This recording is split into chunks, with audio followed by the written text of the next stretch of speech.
Olá pessoal, bem-vindo a mais um vídeo e hoje eu vou falar sobre vampiros reais. Sim, dessa vez não é sobre filmes nem fantasias, mas os vampiros na realidade. Hoje eu vou falar então sobre um relato de um vampiro real e depois eu vou explicar na verdade sobre essa situação, que na verdade é uma situação que existe mesmo e é respondida pela ciência, pela medicina, como um quadro na verdade de um caso de uma deficiência no sangue, ok? Então, vamos lá.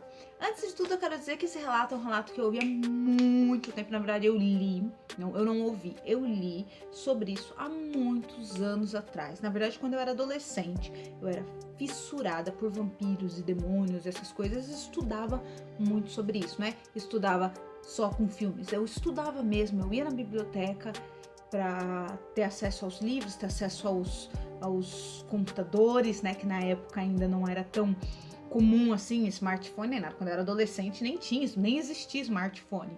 E eu acabei achando esse relato. Mas faz muitos anos atrás, faz mais de 15 anos.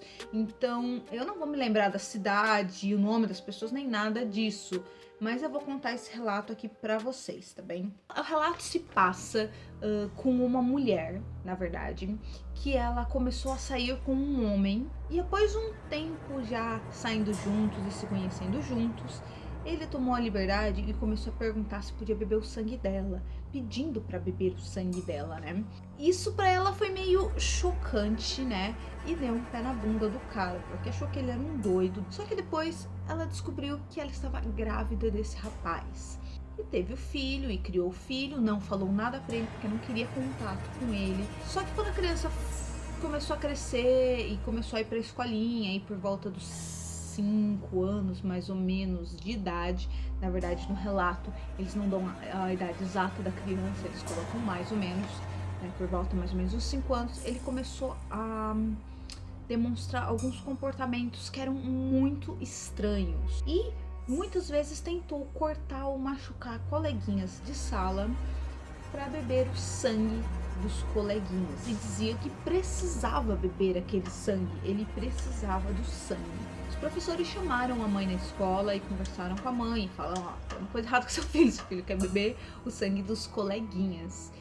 E a mãe, desesperada, tentou de algumas formas corrigir o comportamento do filho, mas o filho não corrigia os comportamentos. Cada vez os comportamentos ficavam piores, ele ficava mais agressivo, ele ficava mais estranho e cada vez mais querendo beber mais sangue dos outros coleguinhas. Esse som que vocês estão ouvindo é o meu gato aqui, então ignorem. Então ela já desistida, já achou que o filho já não tinha mais cura e que o filho era uma coisa do demônio ou qualquer coisa assim muito estranha. Então decidiu matar o menino. Ela foi num lago, um rio próximo das cidades e matou o filho, a criança afogada. Ela foi presa, foi condenada e muitas pessoas ali da região começaram a chamar ela como a mãe morte. Mas na verdade, pessoal, esse menino só era mais uma das vítimas de uma doença chamada porfiria hemofílica. É uma doença que faz com que a sua hemoglobina seja radicalizada do seu corpo, ou seja, você não tem mais glóbulos vermelhos no sangue. E isso é uma coisa complicada. Então, muitas das vítimas dessa doença, mesmo que inconscientemente, numa tentativa do corpo tentar se estabilizar para sobreviver, vinha com aquela necessidade de beber o sangue, porque acreditava que se bebesse o sangue de outro ser, você iria repor essa falha no seu sangue usando o sangue do outro. Então pega o que tem no outro e põe em você.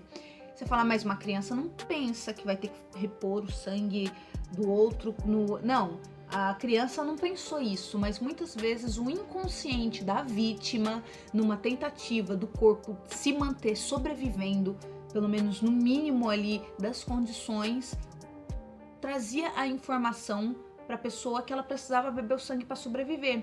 Então o corpo criava uma necessidade de beber o sangue do outro para sobreviver, quando na verdade isso é falho.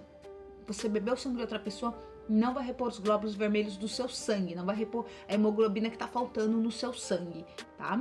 Essa doença é uma doença rara, assim dizendo, não é muito comum e tem muita pouca informação sobre ela. Hoje em dia, com a modernidade de hoje, com a ciência, o avanço, tem muito mais fácil acesso às informações dessa doença. Se for na internet, você acha muito mais fácil. Mas na época não tinha, e com isso muitos estudiosos tentavam desvendar os casos dos vampiros, que muitas vezes eram vítimas dessa doença, porque essa doença ela causava muitas outras características que são de vampiros, como eu vou ler aqui alguns trechos, não é bem alguns trechos, mas alguns tópicos que eu peguei no site mutaçõesgenéticas.blogs.sapo.pt. Mas você pode pegar essas informações em qualquer outro lugar. Mas eu peguei desse site que eu achei as informações muito claras e explicativas. Tipo, a luz solar provoca fotodermatite em quem tem essa doença. O que significa isso, gente? Significa que a pessoa é sensível à luz solar. Ela não pode sair no sol. E no caso dessa doença, chegava a ter queimaduras sérias mesmo, a ponto de desfigurar a pessoa. Outra coisa era que também causava lesões que chegavam até necrose da gengiva, ou seja, a gengiva se necrosava e até se suspendia um pouco mais, ia um pouco mais acima do tamanho normal, fazendo com que os dentes ficassem muito mais proeminentes, parecendo uma coisa mais animal, mais animalesca do vampiro ou de um lobisomem, tá? Isso também é uma das características da doença. Outra coisa é que provocava palidez e a anemia.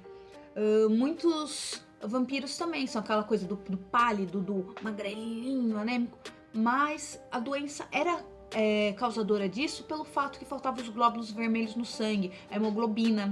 E o alho, gente, aquele famoso coisa do alho, do vampiro que bebe, que tem que ficar longe do alho. Por quê? Alho contém dialil disulfeto.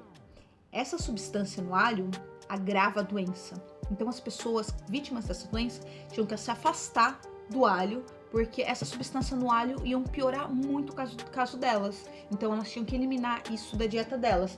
Então associada com os vampiros não poderem comer alho, né?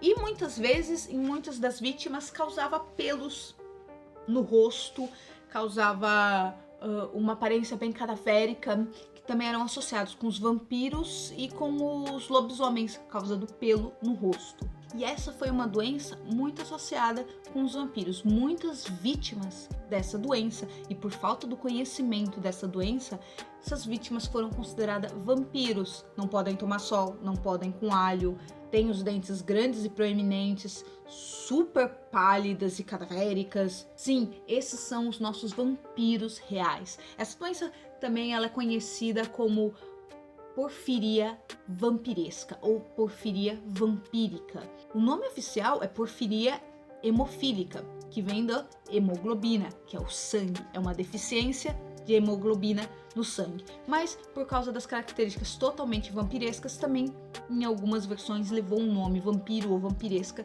depois da primeira palavra. Então é isso, esse foi o vídeo de vampiros reais. Acho que no final você não esperava que realmente existisse uma doença com todos esses diagnósticos de vampiros mesmo.